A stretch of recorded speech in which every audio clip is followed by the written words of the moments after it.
Hello and welcome to Lunchtime Politics. First, the highlights. Group coalition of Rivers women surround INEC office in Port Harcourt to demand strict adherence to Electoral Act in the governorship and state assembly elections.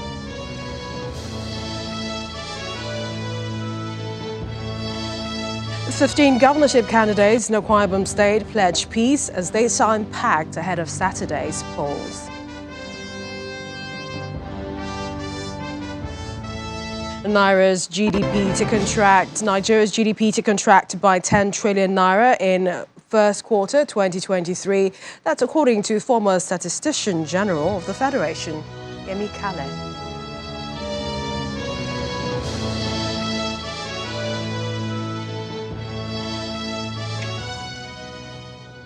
Thanks for joining us. I'm Millicent Walker in Lagos. It's just 2 days to the governorship and state House of Assembly elections in Nigeria. For INEC, elections will be conducted for all 993 state constituencies nationwide as they expect a coordinated deployment plan in synergy with security agencies. But for political parties, it's a last-minute race to convince voters who to vote for.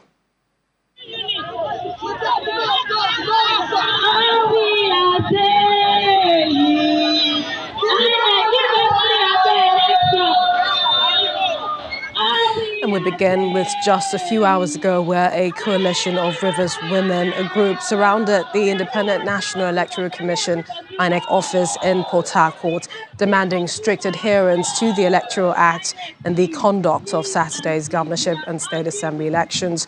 The women in their numbers, dressed in mostly black, held placards with inscriptions like "Yakubu, don't settle," INEC be an unbiased umpire, "Let our votes count," INEC, you must use IREV, and many more.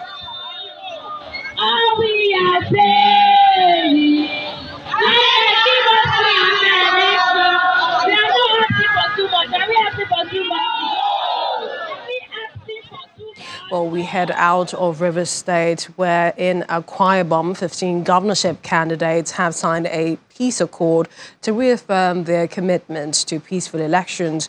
The ceremony was coordinated by the Akwa Ibom State Commissioner of Police, Olatoye Durosimi, in presence of other stakeholders. It's the gathering of all concerned persons in Saturday's state elections in Akwa Ibom. Present here at the police headquarters, Uyo, the state capital, are governorship candidates of 12 political parties, representatives of political parties, officials of the Independent National Electoral Commission, heads of relevant security agencies, civil society groups, and traditional leaders. The message is clear: the signing of a peace accord to reaffirm their commitment to a peaceful electoral conduct. The Commissioner of Police in the state, Olatoye Durosimi, urges all to play by the rules and assures that the security agencies are committed to the maintenance of peace and security of lives and property before, during, and after the election. I want us to know that signing the peace accord today is just a step in the right direction. We have to go back and talk to our followers. I don't have problem with you. My problem is those overzealous supporters who will do what you didn't say them to do. But they look at your body language. If they know you don't like anything, it's very rare before they will do it. So let them know that violence does not pay. The candidates speak unanimously on their commitment to a peaceful process. They call on INEC and security agencies to ensure a level playing field and peaceful environment for the electorate. The PDP has been in this state in the last 8 years or thereabout. They've maintained peace, and they are not going to start now to create problems. We know those that have boys. We know their antecedents. And we please request that when we want to run an election, we should tell all our people to let peace reign. For me, I want to pledge my absolute loyalty to our state, our people, and also the future of Akwa Ibom. And I'll abide personally by whatever peace accord that will be signed here today. We will not foment trouble. None of us here are prepared to foment trouble. What we are looking for from you is fairness. Then there will be peace. None of us here. So when they are sending DIG, AIG to each of the local government, tell them we have signed peace accord. Please don't destroy the peace accord. We are looking up to you to conduct an election where all these candidates will be able to embrace each other. We do not have any equivalent, any other place to run to. This is the only place we have to stay, earn a living, work, and have our being. And therefore, it is the onus lies on you, sir. I repeat, it lies on INEC to give us a transparent election. All hands are expected to be on deck for a free, fair, and credible poll on Saturday, March the 18th. Staying with politics, we're back in Rivers State, where the political atmosphere is reaching fever pitch as the All Progressives Congress in the state, they're stepping up campaigns, with the former governor, Rotimi Amechi, leading the charge from the front. Mr. Amechi has been campaigning aggressively for the party's governorship candidate, Toyeko, of the All Progressives Congress. He visited the popular Iloabuchi markets in Port Harcourt City and Ogba Egbemandoni local government area of the state.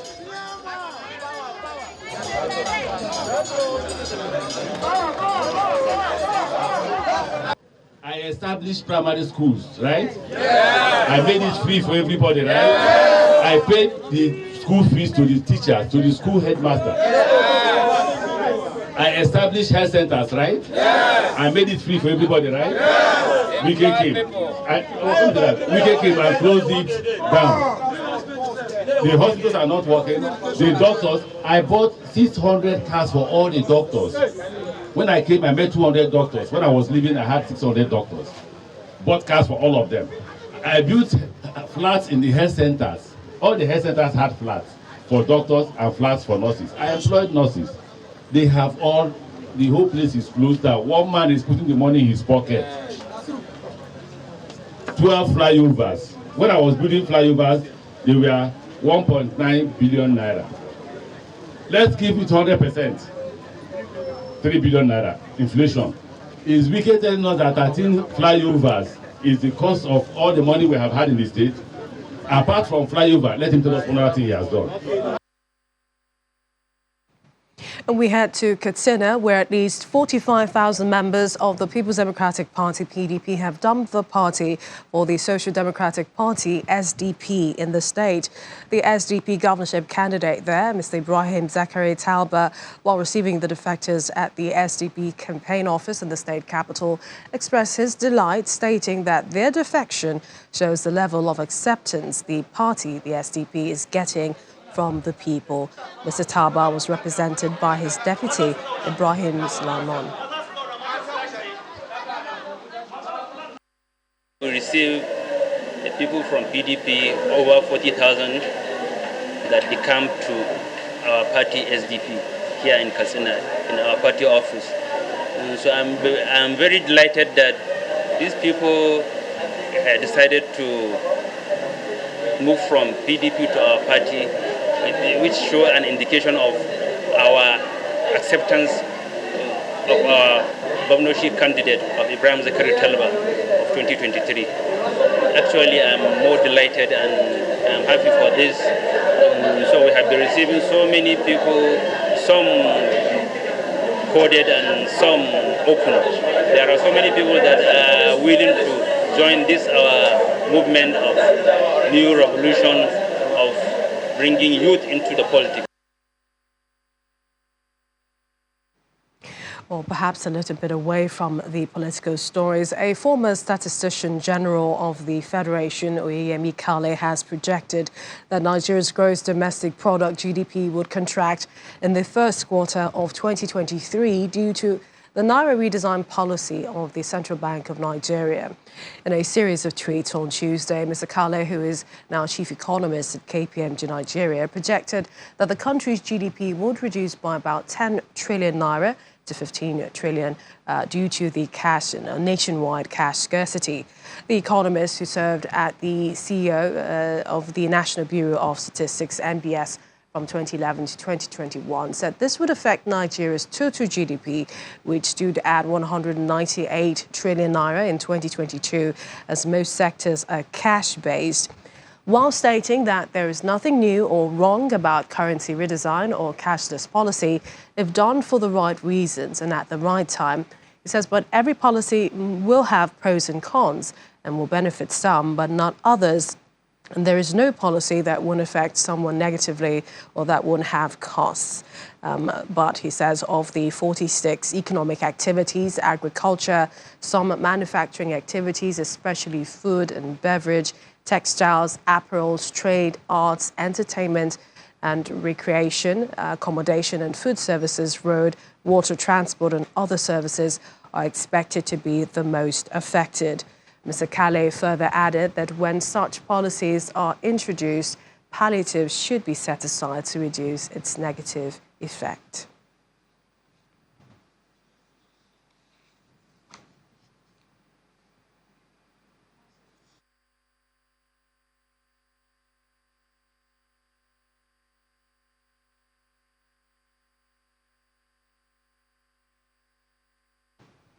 The governor of Edo State, Mr. Godwin Obaseki, has assured the Arewa community in the state of a conducive environment for their business, as well as sustained appointments if they vote the People's Democratic Party candidates in Saturday's State House of Assembly elections.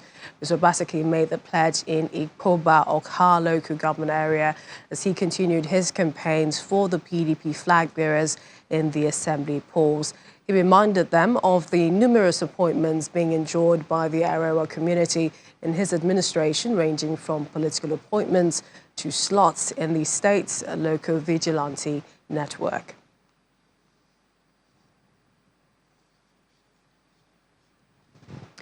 We'll bring you that story. We go on a break now. When we return, we have more political stories from across Nigeria. Do stay with us.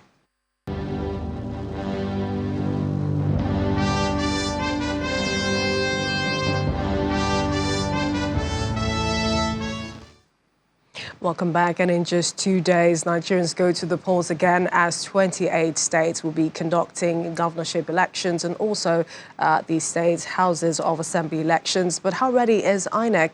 We have joining us from our Abuja studios the INEC Director for Voter Education, Mr. Victor Aluko. Thank you for joining me on the program. So we're approaching Election Day, Saturday. What's outstanding? Is INEC ready? Yes, we're ready. We're approaching Saturday with a lot of optimism. All our sensitive materials are ready. All our non-sensitive materials have been deployed. Our officials are on ground.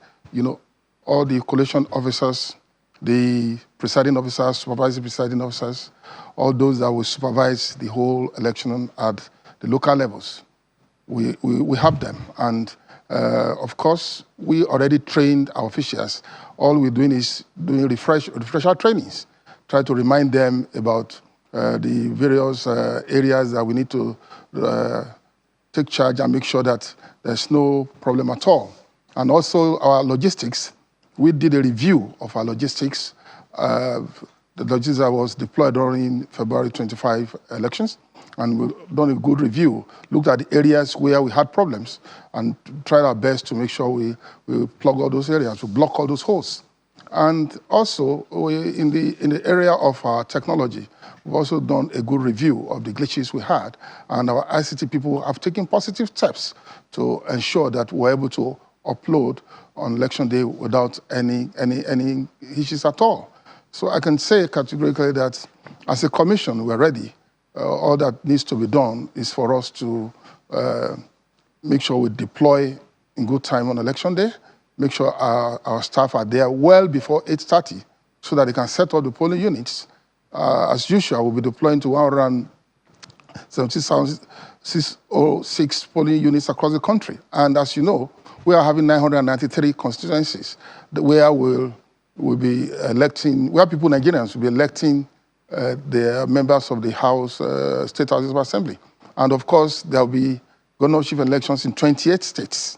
As you know, in certain states where we had off-season governorship elections, like Edo, like Kogi, like Bayelsa, like Osun, Ekiti, Imo, we will not be having governor elections in those states. So 28 states will be having governor elections. 993 state constituencies will be having state assembly elections.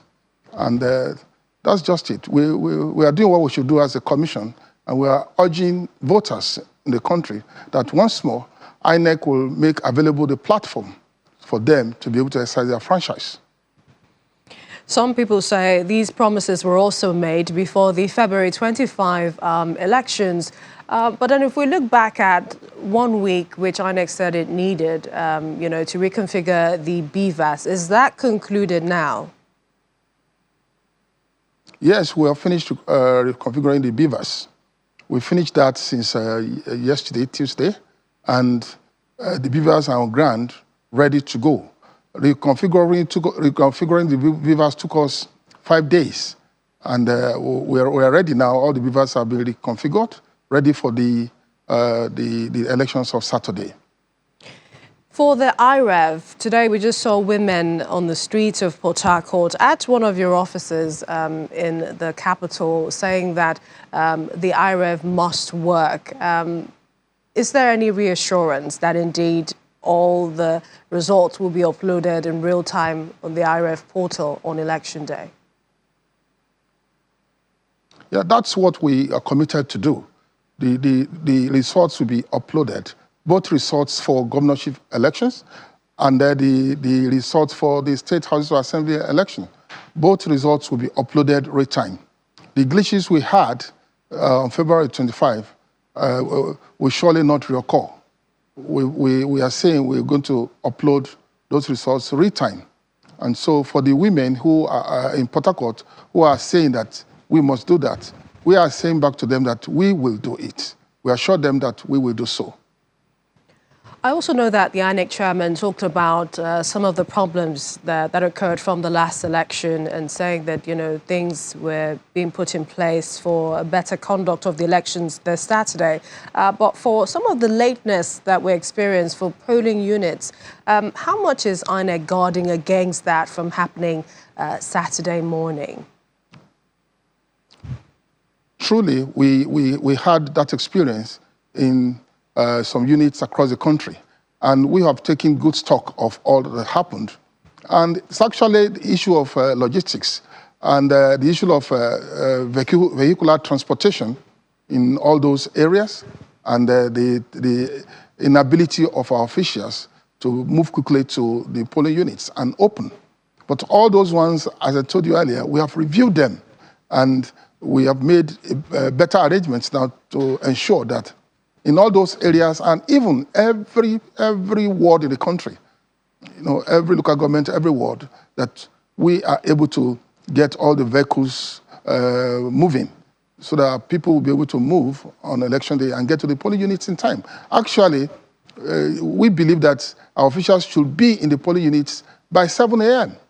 And that's why the resident electoral commissioners and electoral officers have been directed to ensure that the registration area centers, which we call racks, where we normally camp our officials the night before the election, all those racks in all the wards in the country, all the registration areas in the country are activated so that our officials, our presiding officers, our staff presiding officers, and supervisory presiding officers can move as early as 6 a.m. and be at the various units by 7 a.m. so that they can settle down, properly establish the units, properly put their materials in place, arrange them very well, arrange the cubicle, the ballot box, and their own chairs and tables, so that by 8:30, when the first voter is supposed to approach us, we are ready to attend to the voters. And so we are saying that all those logistic problems, we'll be able to overcome them successfully this time around. And hopefully this is in synergy with security agencies, INEC crossing its T's, dotting the I's. Thank you, Mr. Victor Aluko, for joining me on the program, and all the best. Thank you. Thank you. Well, let's head to the South-South region now, where our correspondent, Dobra Temewood, joins me now for the latest. Hi, Dobra. Bayelsa is an exception to the elections on Saturday, but not the House of Assembly poll. Absolutely. Bayelsa is an off-season election when it comes to the governorship elections, but definitely not the House of Assembly.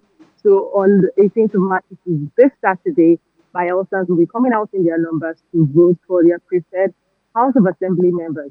Generally, the atmosphere is chill. There's not so much enthusiasm as we experienced during the presidential. I think one of the reasons is we've spoken to people, and most people do not even know those people that are vying for the positions, but they know that on Saturday they're supposed to come out and participate in the State House of Assembly elections. And this is something we've observed in Bayelsa State over time because Bayelsa State is an off-season election when it comes to governorship. When it has to do with the governorship elections, which is expected to take place on November 11th, you notice that high level of enthusiasm. But for the State House of Assembly, people do come out, but not, as much as what is observed during the presidential and governorship. We spoke with INEC yesterday, the head of voter education, INEC Bayelsa, and he says the beavers have been configured, so they are expecting that there would be no issue. Now, concerning logistical problems they experienced during February 25th, they said they have ensured that all those glitches are dealt with. Now, something very pivotal that he said is the fact that when it has to do with the distribution of the sensitive materials, they'll be holding on to that of Southern Ijaw local government. Now, if you followed Bayelsa politics, if you followed Bayelsa elections, you would know that amongst the 8 local governments in the state, when it comes to Southern Ijaw, there's always a glitch. Now, INEC Bayelsa has assured residents of Bayelsa State that on Saturday, they would ensure that residents of Southern Ijaw local government area of the state experienced a smooth sail during the election as their sensitive materials will be held on by INEC. Now, instead of sending everything to the CBN, as a normal tradition, they will hold back that of Southern Ijaw and ensure that it is distributed by themselves, ensure that they look at all the roadworks, see everything that is done, so people would not complain. But we're not just looking at Bayelsa State. We're looking at the entire South region and the preparations. And I can tell you, Rivers State, there is heightened voter awareness. People are ready to come out and vote. You saw the report regarding a women group coming out to say, we want transparency, we want credibility. Now, that's for Rivers State. As most people are really invested in the electioneering process. On Saturday, people are vowed to come out and vote for their preferred candidates. They've over time called on INEC to ensure that the process is seamless. They don't experience any form of violence because, people want to vote, but they want to ensure that they're absolutely safe. So for Rivers State, most of the governorship candidates are making last-minute attempts to woo voters to ensure that at the end of the day, they come out top. But that's not just in Rivers State because, Rivers State has a governorship election on Saturday. Delta State, too, has a governorship election on Saturday. And the atmosphere has really been peaceful, except for an incident yesterday where the PDP flag bearer for Delta State, his convoy was attacked. Apart from that, security glitch, everything regarding security in Delta State regarding the election has actually been peaceful. People are enthusiastic to come and vote, choose their preferred candidate for the governorship, and choose their preferred House of Assembly members. In Edo State, Edo also has an off-season experience when it comes to governorship. And there's something we observed in Edo State, and that's the fact that most of the voters do not know who will be representing them at the State House of Assembly. So they do not have as much enthusiasm when it comes to Saturday election, because first they need to know who is vying for the position, what party, before they make their preferred choice. So when it comes to Edo State, the candidates for the House of Assembly elections are making last-minute attempts to educate voters more, tell them, hey, look at me, I'm coming out for so party, choose me. So there's no tension. All right, Deborah. Where in the state, it's a very relaxed mood. It's interesting to see, all the dynamics, especially for the states that, have off-cycle elections, and then, what it is, the people still coming out, voter apathy. Hopefully that won't occur for some of these states that do have the House of Assembly. Paul, we thank you and look forward to your reporting in the days ahead. Thanks again. Thank you. We move on to more political stories. The Speaker of the House of Representatives, Honourable Femi Gbajabiamila, has commended the outgoing British High Commissioner to Nigeria for her selfless service and collaborative efforts with the Nigerian Parliament during her 5-year assignment in the country. In a press statement released yesterday, the Special Advisor on Media and Publicity said Honourable Gbajabiamila during her term, Ms. Katsina State provided a lot of support to the House. Elsewhere, the Delta State PDP governorship candidate of the 2023 governorship election on Sunday reportedly escaped assassination attempt by gunmen who ambushed his convoy. We heard that from our correspondent there. We understand that they opened fire on them along the Warri-Sapele Highway. This was in a press statement by his chief press secretary. According to them, this happened, but then brave security men rose to the occasion and engaged the suspected assassins.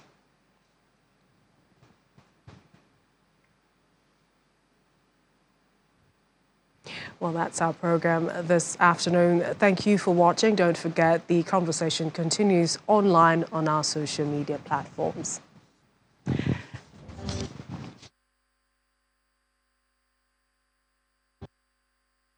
That's Lunchtime Politics. I'm Millicent Walker. Bye for now.